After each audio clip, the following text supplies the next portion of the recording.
Hello, friends. I'm your host, Dave Layton, and welcome to Signs of Our Time, discovering America's heritage, one sign at a time. This podcast is designed to provide the story behind the story found on America's roadside historical signs. Well, I'm doing something just a bit different today. And instead of talking about a particular story in a roadside historical marker, I'm speaking with Chris Woosley. Chris has a fantastic, just fascinating niche that's related to historical markers. And I'm going to let him introduce himself, tell us about what he does. Now, I ran across Chris quite by accident. I was just looking up some information about historical markers, and I came across a reel on Facebook showing him doing what he does. And again, I'm going to let him tell what it is, but I have since gone through and seen how he does his processes and what he does, and it truly is fascinating to watch. So hello, Chris. Howdy, how are you? I'm good, my friend. Well, first of all, tell us about yourself. Now, you said as we were chatting that you live north of Dallas. Yes, sir. Yeah. So I live in a North Dallas suburb, a little town called The Colony, which has its own historical significance. It takes its name from Peter's Colony, which was a major colonization effort in the North Texas area of the original settlers and folks with original land grants. So if you look at anybody that was of any significance in North Texas, pretty much all came from Peter's Colony. So kind of interesting. Wow. So back then it was just a little prairie town. Yes. Yeah. Not now. Woo. I have to be honest, I avoid Dallas whenever I can, but occasionally I do find myself having to go through there. A great area, but the driving is what changes. Oh, yeah. We've had a lot of people move here, so it hadn't gotten any better. Yeah. I was driving last month over to Burleson, Texas, and I planned it. We planned it, the group I was with, so that we did not hit Dallas during any rush hour time, but it was still... It doesn't make much of a difference right now. Yeah, with construction and everything. I'll tell you, growing up here, I've lived in the Metroplex my entire life. The traffic is as bad as it's ever been, and my family is originally from Texas when it was Mexico, so I can trace my lineage all the way back to Stephen F. Austin's old 300, the original 300 colonial settlers to what was then Mexican Texas. And, it sounds like there was a lot more land back then. Land grants came in sizes of 640 acres. Yeah. So there was plenty to go around. Wow. Well, when you're walking or riding a horse, distances do seem quite a bit longer. Yeah, for sure.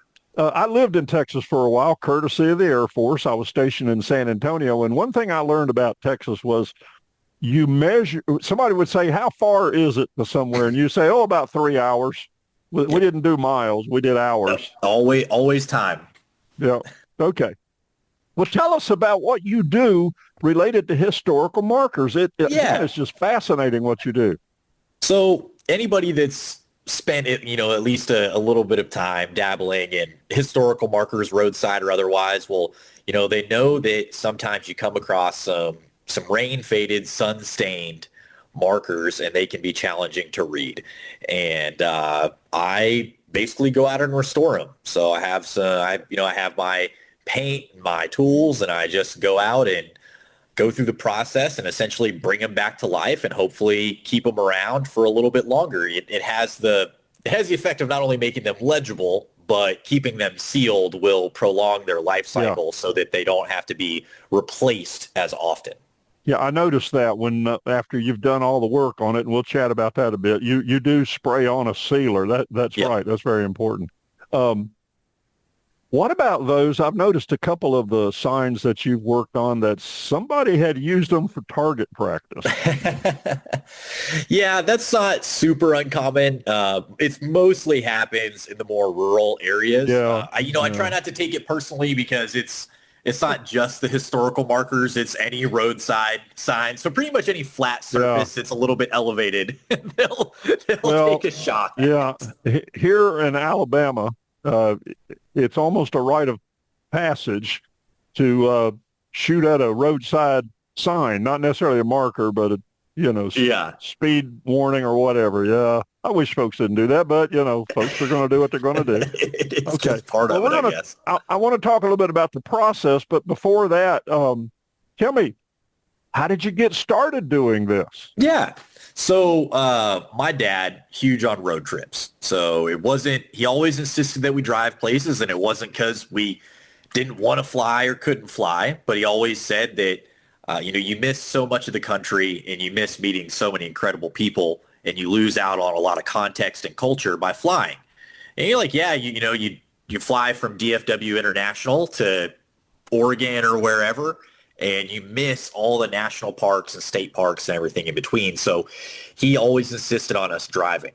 And there were two things that we'd always stop for, and that was scenic overlooks and historical markers. Okay. And the scenic overlooks, not quite as involved. We'd see a sign for one and we'd pull over and he'd say, everybody look out the right window. And we'd stop for a second and then we'd keep going. He was a man on a schedule for sure. Uh-huh. And then with the historical markers, we'd all pile out of the car and we'd go read it. And, if there was something around that had to do with it, maybe a local museum, Okay. that had more information on it, we'd go do that. And so it was something that I took a lot of notice of. I never really thought about how they got restored or the upkeep on them. I was a kid. And one day I saw a sign for historical marker and I went to go look at it and it was gone. And when I tried to find which marker it was, because I was like, oh man, I wonder which one it was. And so I looked it up, and as I was looking through the Texas Historical Commission's website, I ended up finding the process on how to restore them. And after double checking some permission sets and stuff like that, I started to restore these as just volunteer work, and it was just kind of something I thought would be fun. And I thought, much like yourself starting a podcast, maybe other people might be interested in it and find it kind of cool. And it's certainly gotten a lot more attention than I ever anticipated. Yeah. Well, it is fascinating. And again, as soon as I saw it, I enjoyed it. And I told my wife, I have got to get him on my podcast. 'Cause it's great. I love it. I do. I'll never look at a historical marker the same way again. I'll be looking at it going, hey, does this need some work? Yeah, I'm lucky because Texas is a fairly straightforward process. Other states with multicolored markers, that's a whole different thing. Yeah, yeah. I noticed the ones you work on a lot are black and silver. Yep. So, and the silver is just the raw aluminum. So. Okay. All right. Well, how do you determine which markers you're going to work on? I noticed that you did a lot of them in the area. I'm going to mispronounce the name of the town. Gruen or Green? How do you pronounce it? Green. Okay, Green. Yeah, so it's a name of German origin, so pronounced Green. Although in one of the videos, just to get people interested, I announced it as Gruen because I knew that. I will tell you, nobody is more passionate about how names are pronounced than Texas citizens. Okay. So if I've been corrected on more than one occasion, I get most of them right, but there are a couple that are still tricky. But yeah, some of that's just having some fun. So I chose, well, I don't know that I chose Green, Texas. Maybe Green, Texas more chose me. I had a local business owner of Green, Texas. He owns the Green Boot Company and Green Hat Company. And he reached out to me, said, hey, as you might imagine, if you look at Green, it's basically a small historic district, and it was annexed into the city of New Braunfels. And everybody in Green is close. So every business owner, every family, they all kind of share that common thread. And he reached out to me and said, hey, we actually have a marker on Green Hall because it's famous dance hall. If you're from Texas, you know about Green Hall. And George Strait got to start there, among many others. And he said, I'd love if you'd come restore it. And after some talking, I head down there and I said, well, I'd love to do the other 6 unless there's a reason that I shouldn't. And they said, oh, that's awesome. So that's why you see a lot of videos from Green. Yeah. I think they were excited to ask me to do one, but maybe felt like the rest of them were too much. They didn't know that this is fun for me. So I was happy to do it. Yeah. Yeah. Okay. Well, I like the one you talked about, the boot company and the hat company. I like that there was an old store that like a general merchandise store that you restored the sign on the front of it. I thought that was fascinating. Yeah. And I like the way you do it. You're very process oriented as you do it. And so let's talk about that process. How do you go about cleaning a historical marker? Yeah. So I talked so much about green. I didn't actually answer your last question, but to answer that, how do I pick it? A lot of times it's a Oh, okay.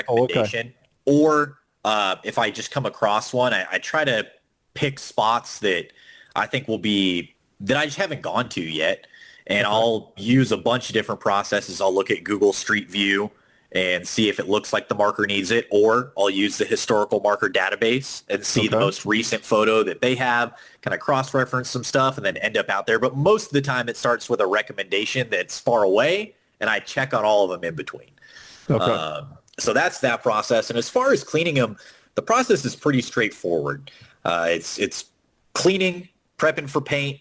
You paint it and let it dry, and you sand off the high spots, and that reveals the texture and stuff. Really, you have to be careful. A lot of people will use hand tools for something like this, like Mm. just an actual like hand sanding block. Uh-huh. I found that I've gotten some pretty good results using a dual action random orbital sander, Yeah. but no matter what you do, it's important to be very careful, because if it's still just cast aluminum, and if you Yeah. get it wrong, you can certainly shave down too much of a letter or too much of a detail, and there's no replacing it. And So I'm a you can cut off the letter and re-glue a new one, but that's a whole different yeah. process. Oh boy. So I assume that you use a fine grit sandpaper. You're Yes. just trying to Yeah. remove paint. You're Yeah. not trying to I reshape. use a much finer grit than is actually called for in the process, actually. Okay. So Now, it's about twice as fine. now I noticed you said a sanding block, but I do see you brushing the sign. Yes. Yeah. So to start, I'll use just to kind of dislodge major debris, I'll use a stiff carbon steel brush. And that gets everything that would be really tough to do. Then a soft brush to get all the dust. And then Uh-huh. soap and water I use just Dawn dish soap as a degreaser to get the Oh, surface okay. to accept the paint. Well, I was going to ask you, it looked like you sprayed something on it and then Yes. rubbed it. I thought maybe it was a solvent of some kind, but it's No, just no, plain no. old soap. Okay. Yep. All right. Well, that makes it really easy. And of course, you're Yeah. thinking about safety. I know when you start sanding, you put a mask on. You don't need to Yes. inhale. Yeah, Yeah. I started actually initially I was just using like an N95 face mask, and I've actually Uh-huh. now moved on to a full respirator, just because I'm doing it often enough where the mask was great for keeping the aluminum dust out of my Uh-huh. lungs, but it wasn't doing anything for the VOC Uh, gases that are emitted from the paint. And uh-huh. I decided that if I can ward off bladder cancer, I'd like to do it. So Yeah, that'd be a good idea. That's right. Okay.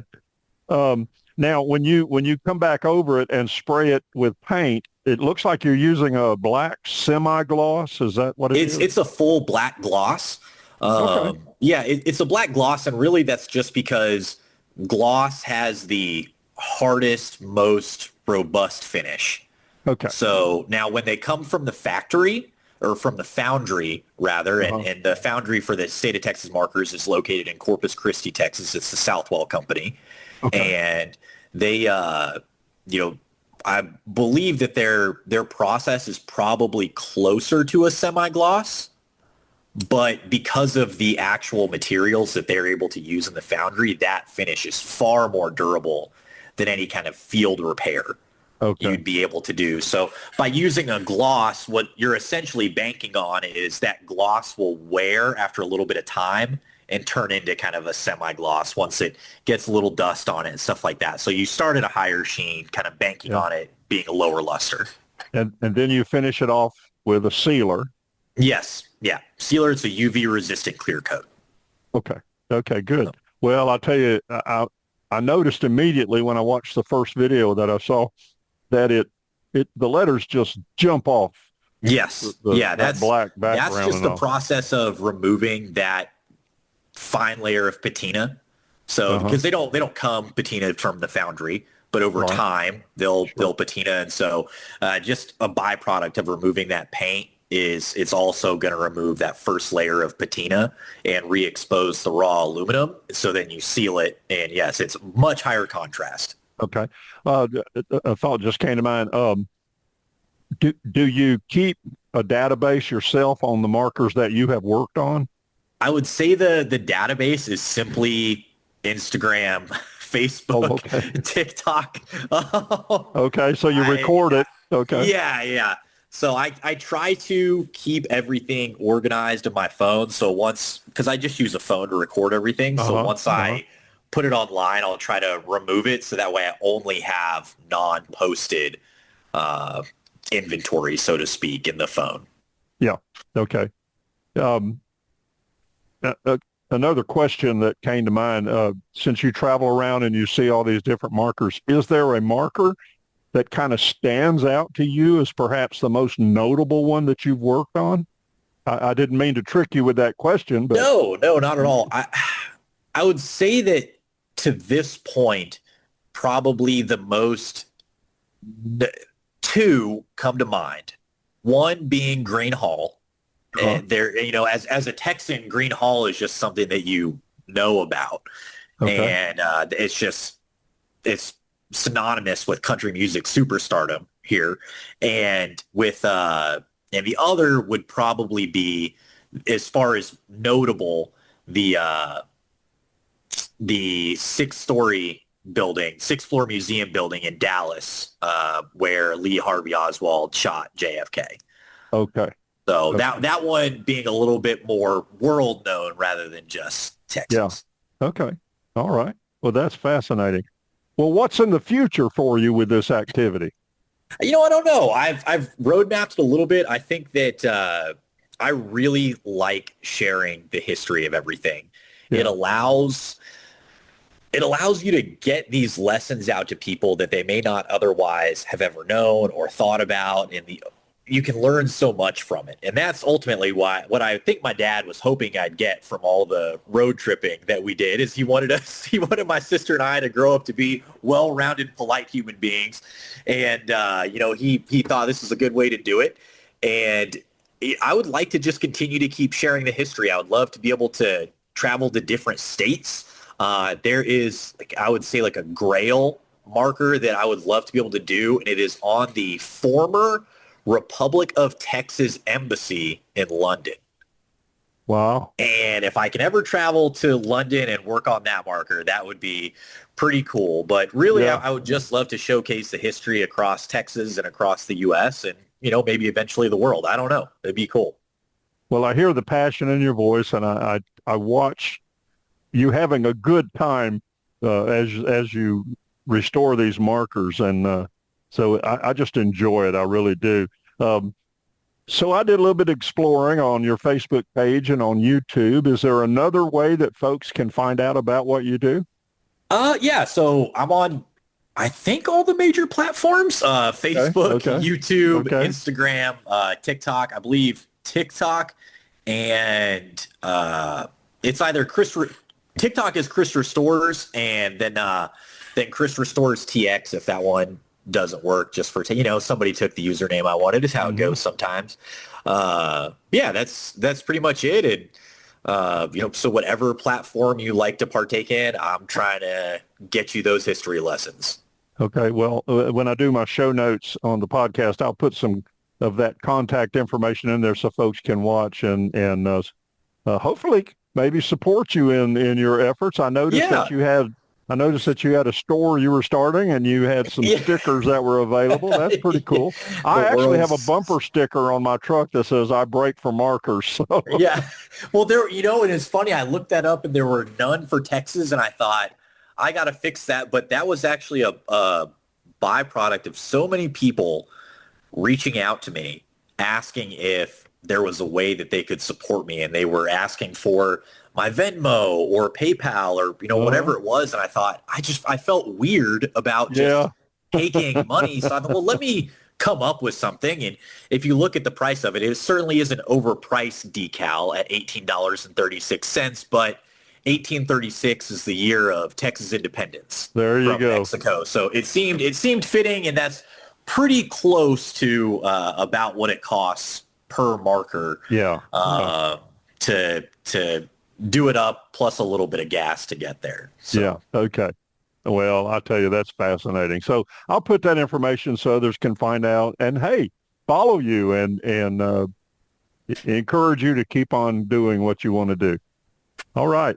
Well, is there anything else you want to share with us about this?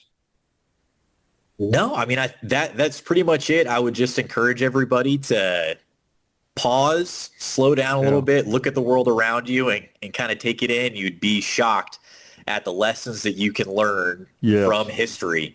And the oversimplification for me has always been, somebody can tell you that the stove's hot, which means you don't have to burn your own hand.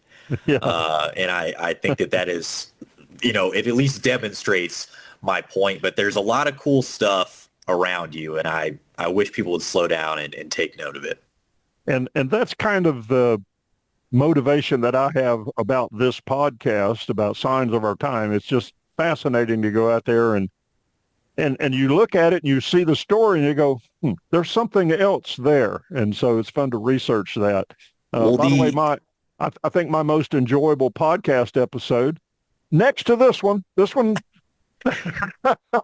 that was Abraham Lincoln was involved in a duel up in Illinois before he became president. And there was a lot of that going around. I just did a marker in Waco. There was about a judge who took part in a duel with some local citizenry over a disagreement about the support of a local newspaper or something to that effect. I did that one a couple weeks ago, and I haven't released it yet. But yeah, duels were going around in spades back then. But Texas, of course, is famous for the traditional shootout. Yes, so I think there's a whole lot more storytelling there than is actual truth. But anyway. When you talk about it's such a cool thing, and I don't know how it is in Alabama, but you should check into this. With Texas, one of the coolest parts about our historical marker program is that every historical marker, save for a few that were put up by the state, but the overwhelming majority of our historical markers were very much written, started, everything beginning to end by somebody involved in the local history. Mm-hmm. So it is somebody from that local county usually who felt that something was important enough to tell the story of, that it was influential in either the city, county, or state level, and they thought that people needed to know about it. So it isn't some person behind the curtain in Austin thinking that this is something that somebody needs to know. It's your neighbors. That's and right. I just think that is such a cool part of it. Well, that's actually true in many cases throughout the United States about these historical markers. Somebody maybe was related to something or had a family member part of it, whatever. I'm going to be interviewing a man here in another few days who's, I forgot all about it, but anyway, the event that happened on the historical marker was actually his grandfather. And so I contacted him and said, hey, I'd love to hear the story behind the story. So, okay, great. Well, Chris, thank you, and keep up the good work. It just is amazing. These signs are valuable to us, and so you see that value and are helping to restore that and sustain that. So thank you for that. Yeah, it's my pleasure, and I'd be lying if I didn't include it. It's fun for me too. Playing with paint and power tools and going to see cool history stuff is a good time. Yeah, out in the sunshine and fresh air. Yeah. That's right. Okay. Well, friends, there you have it. A different take on historical markers, but one that is very much needed and interesting to learn about. I hope you enjoyed this episode. I invite you to subscribe and continue listening as we bring more episodes about the rich heritage of our great nation. Please share this podcast with others. If you have an interesting story about historical signs or markers, email me at americanhistoricalmarkers@gmail.com. That's americanhistoricalmarkers@gmail.com. Maybe your story behind the story will be featured. Again, I'm your host, Dave Layton, and along with Chris Woolsey, thank you for listening and safe travels.